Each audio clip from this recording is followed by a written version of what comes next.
এতক্ষণ যে কামরাটিতে ছিলে সেটাতে বানু জুলেখা ও পুতিফারের একান্ত লোকজনই আসতে পারে। যখন তখন যে কেউ এই কামরায় ঢুকতে পারে না। এই কামরায় প্রবেশ করতে হলে তাকে অবশ্যই 7টি দরজা অতিক্রম করতে হবে। এই 7টি দরজা শক্তভাবে তালাবদ্ধ থাকে, আর তালাবদ্ধ অবস্থায় যে কেউ চাইলেই সেখানে প্রবেশ বা বাহির হতে পারে না। আর এই দরজাগুলোর চাবি শুধুমাত্র বানু জুলেখার কাছেই সংরক্ষিত থাকে।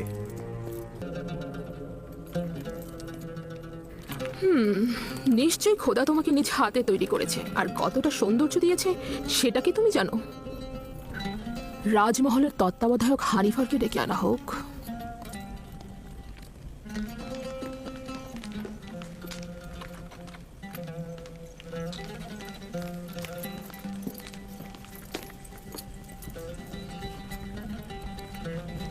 এটি সে তার বালিশের নিচে লুকিয়ে রেখেছিল।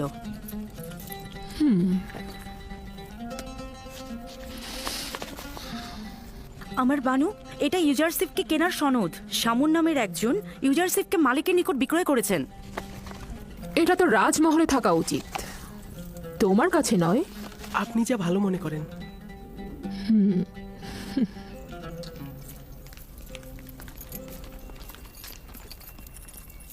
বলুন আমার বানু।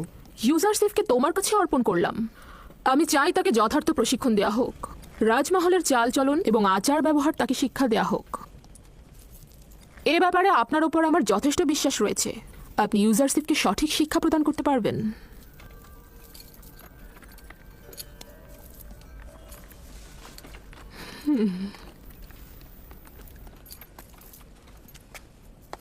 দেখে কিন্তু মনে হচ্ছে না সম্মান প্রদর্শনের এই ভঙ্গি সে উপভোগ করছে। এই মরুচারি তো ভেড়া চড়ানোই জানে না, আর আপনি ওর কাছে সম্মান প্রদর্শন আশা করছেন? ওর তো বংশ পরিচয় নিয়েই আমি সন্দিহান। ও সম্মান প্রদর্শন শিখবে কোত্থেকে? দেখো এই পোশাকে তাকে কি সুন্দর লাগছে। আস্তে, প্রকাশ্যে ওর এমন তারিফ করবেন না, তাতে অহংকারী হয়ে যাবে। এসো আমার সঙ্গে।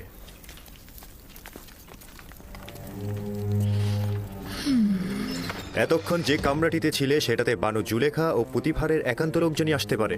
যখন তখন যে কেউ এই কামরায় ঢুকতে পারে না। এই কামরায় প্রবেশ করতে হলে তাকে অবশ্যই 7টি দরজা অতিক্রম করতে হবে। এই 7টি দরজা শক্তভাবে তালাবদ্ধ থাকে, আর তালাবদ্ধ অবস্থায় যে কেউ চাইলেই সেখানে প্রবেশ বা বাহির হতে পারে না। আর এই দরজাগুলোর চাবি শুধুমাত্র বানু জুলেখার কাছেই সংরক্ষিত থাকে। এই জায়গাটি হচ্ছে আমাদের রাজমহলের সবচেয়ে দৃষ্টিনন্দিত স্থান, আর এইখান থেকেই আমাদের প্রিয় মিশরের নীলনদ পর্যবেক্ষণ করা যায়। আর ওই পশ্চিমে মৃত ব্যক্তিদের দুনিয়াও দেখা যায় এখান থেকে। এসো আমার সাথে।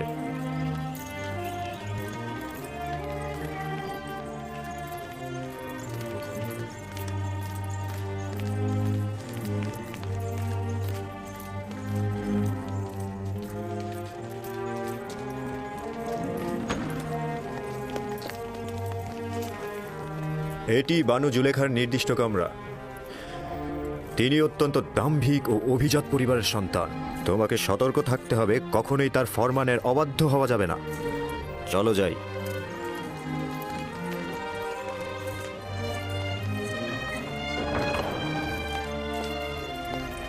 এটা জনাব পুতিফারের খাস বিশ্রামাগার ও কিতাবখানা। জনাব পুতিফার হলেন মিশরের দ্বিতীয় শ্রেষ্ঠ ব্যক্তি। তোমাকে শিখতে হবে কিভাবে রাজ্যের সম্মানিত ব্যক্তিদেরকে কুর্নিশ করে সম্মান দিতে হয়। ও হচ্ছে সুপার, কিতাবখানা রক্ষক এবং জনাব পুতিফারের বইগুলোর বিশেষ পাঠক। চলো যাই।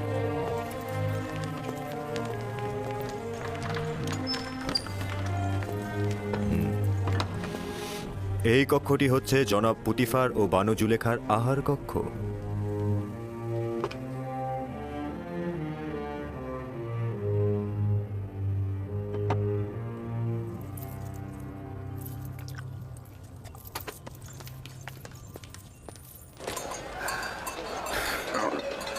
আমি যে করেই হোক ইউসুফকে নাজাত দেব,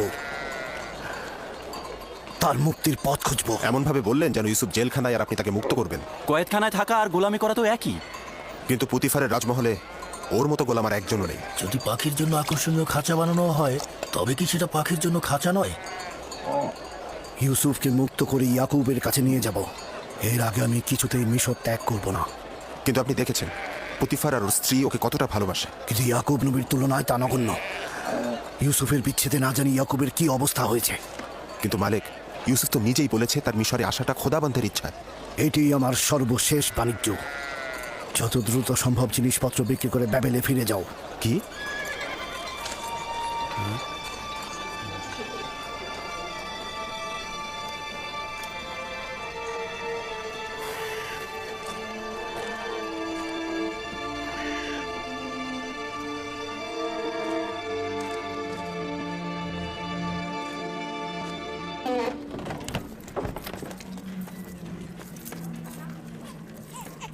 এটি খেদমতদার ও গোলামদের থাকবার জায়গা।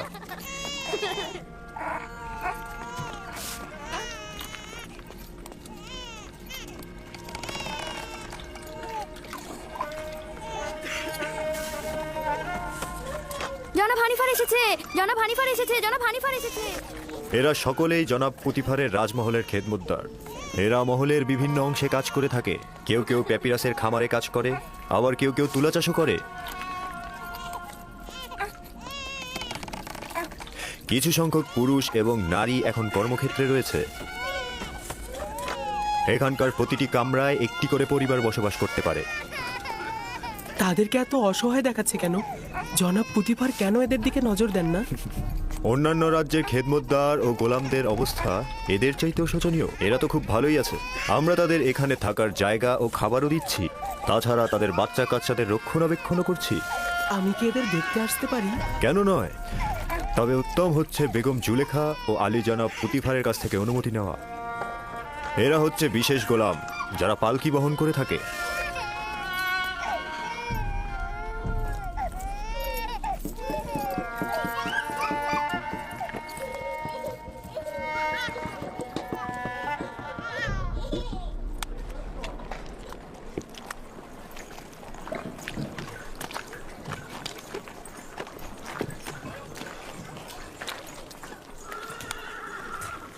এখানে প্যাপিরাস থেকে লেখার কাগজ তৈরি হয়। আলী জনাব হানিফার ওপর দরুদ বর্ষিত হোক। এটা প্যাপিরাসের কাগজ, এটাতেই লেখা হয়। আমরা লেখার জন্য পশুর চামড়া ব্যবহার করতাম। এটা কিন্তু পশুর চামড়া থেকেও উত্তম।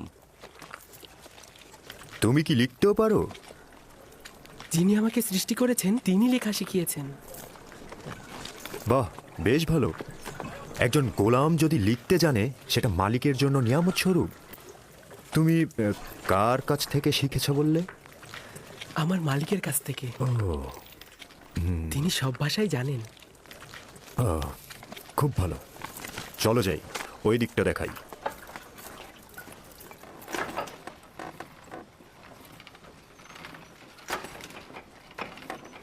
এটি হলো কাতান বুননের স্থান। কাতান কি?